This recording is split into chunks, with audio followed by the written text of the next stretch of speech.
Öncelikle kremamızı hazırlayalım. Bunun için 1 litre sütümü tencereme alıyorum. 1 litre sütün içerisine 4 yemek kaşığı nişasta ekliyorum.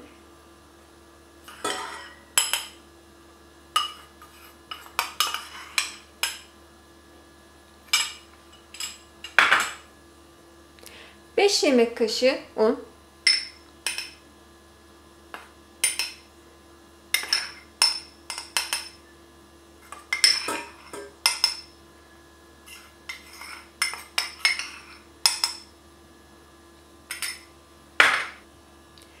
1 su bardağından 1 parmak eksik şeker ve 2 yemek kaşığı kakao ekliyorum. Bu malzeme listesini videonun açıklama bölümünde sizlerle paylaşacağım.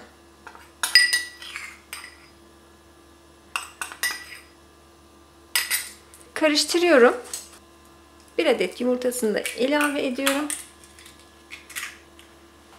Şöyle tekrar güzelce karıştırdıktan sonra ocağıma alıp muhallebi kıvamında pişireceğim.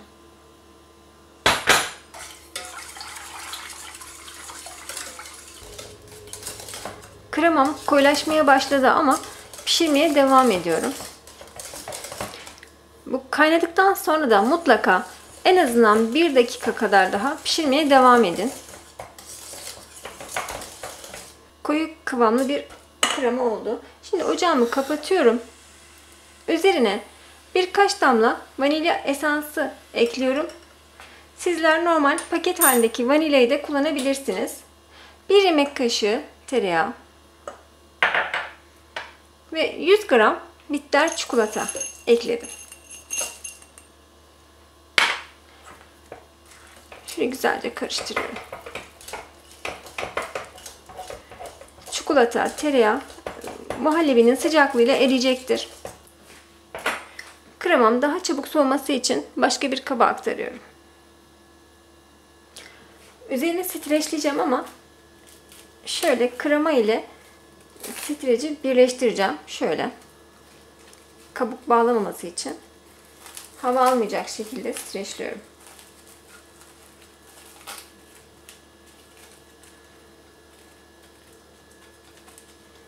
Dört adet yumurtamın yumurta aklarını ve sarılarını ayırdım. Şimdi bu yumurta aklarının üzerine bir fiske tuz serpiyorum ve mikserle biraz çırpacağım.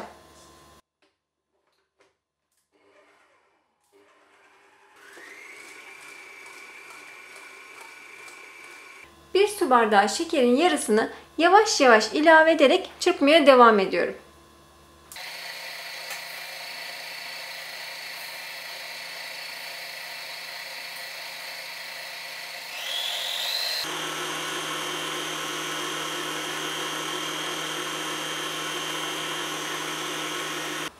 ...4-5 dakika çırpmanız yeterli olacaktır. Bakın şöyle koyu bir kıvam alana kadar çırptım. Bakın. Şöyle. 4 adet yumurta sarısının üzerine şekeri, yarım su bardağı şekeri ekleyerek mikserle çırpıyorum.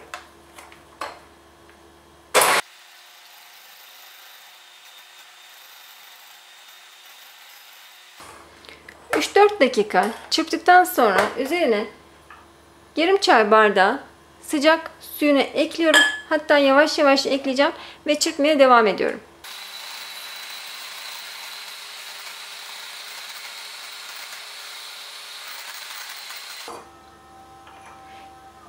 Bir su bardağından 2 parmak eksik unum var. Şöyle alıyorum. 2 yemek kaşığı nişasta alıyorum.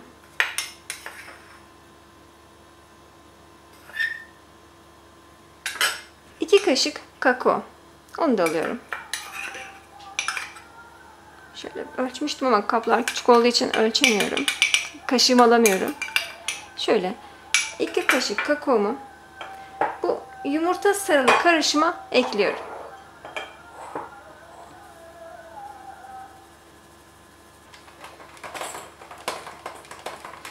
Önce şöyle bir karıştırayım ki poflamasın. Şimdi mikserle çalıştıracağım.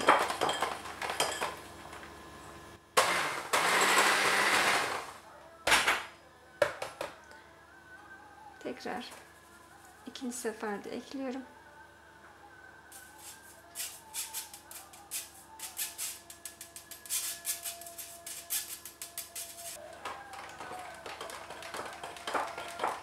En son birkaç damla vanilya esansı ekliyorum. Şöyle bir tane de kabartma tozu ekliyorum.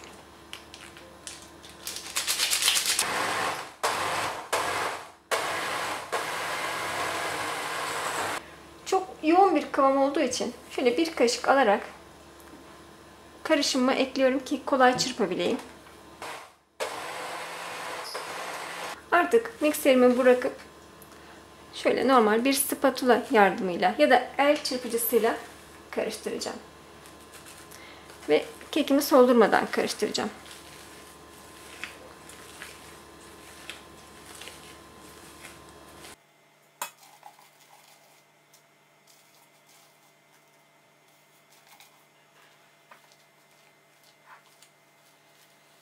Kek harcım için şöyle dikdörtgen bir borcam kullanıyorum.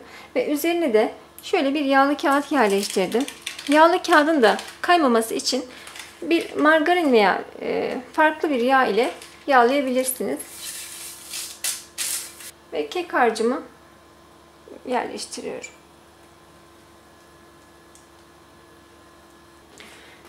Şöyle bir iki kere şöyle sallıyorum. Ve 200 dereceye kadar ısıtılmış fırında 200 derecede birkaç dakika bekleteceğim. Sonra fırının derecesini 160 dereceye düşürüp pişmesini sağlayacağım. Kekim pişti. Benim fırınımda yaklaşık 16 dakikada pişti.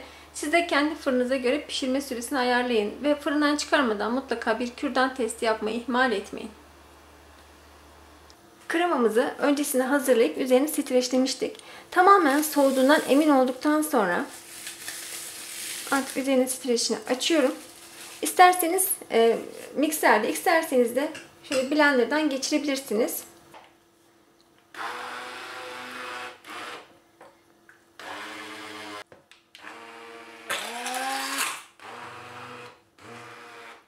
Şu kenarlarından kurtarıyorum.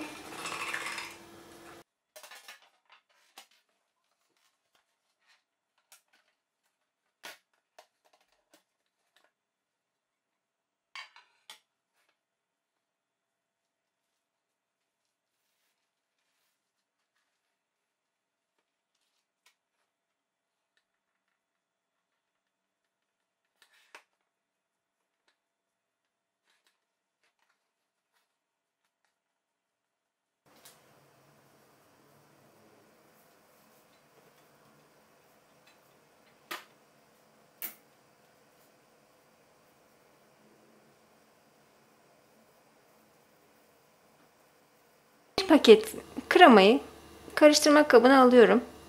Mikserle çırpacağım ve hazırlamış olduğum çikolatalı kremamı ekleyeceğim.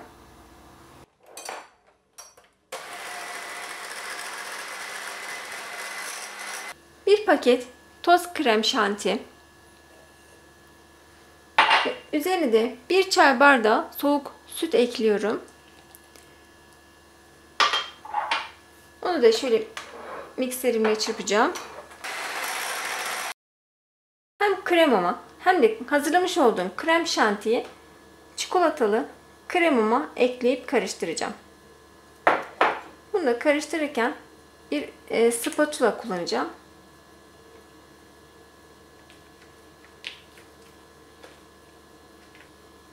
Krem şantimi de ekliyorum.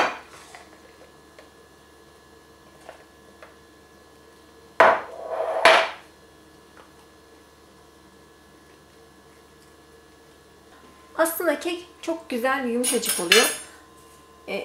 Sütle ıslatmaya gerek yok ama yine de şöyle 1-2 kaşık süt ile ıslatıyorum. Üzerine hazırlamış olduğum kremayı da yerleştiriyorum.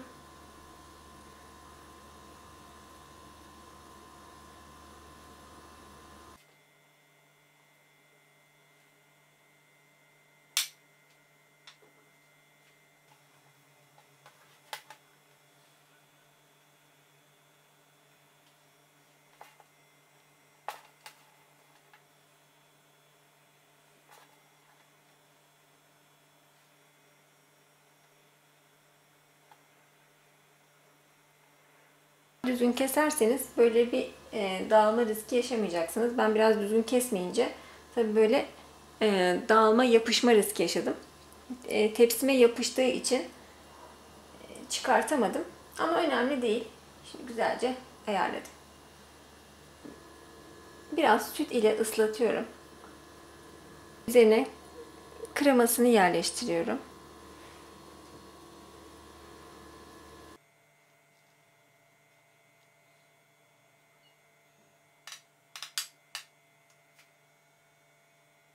Burada petibör bisküvilerim var. Onları şöyle süt ile ıslatıp pastamın üzerine yerleştireceğim.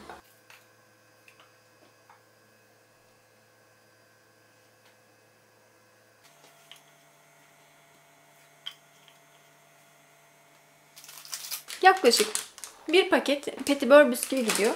Bisküvilerin üzerine yine kremayı yerleştiriyorum. İsterseniz bir kat daha bisküvi döşeyebilirsiniz.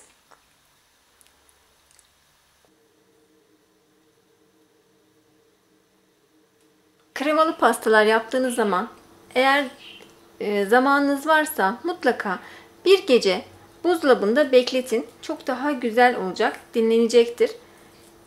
Üzerine istediğiniz gibi süsleyebilirsiniz.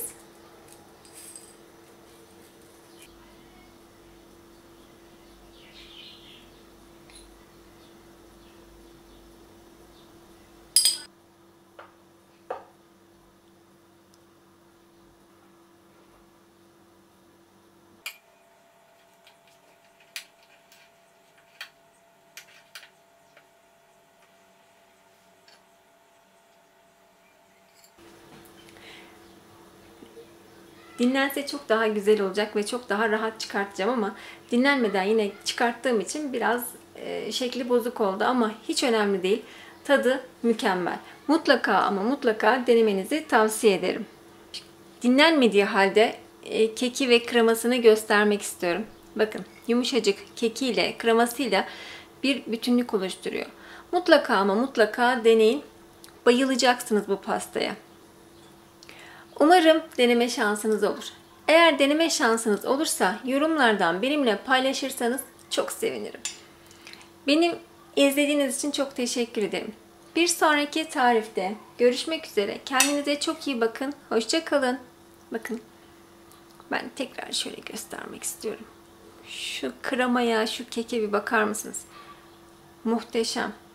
İnanın çok seveceksiniz.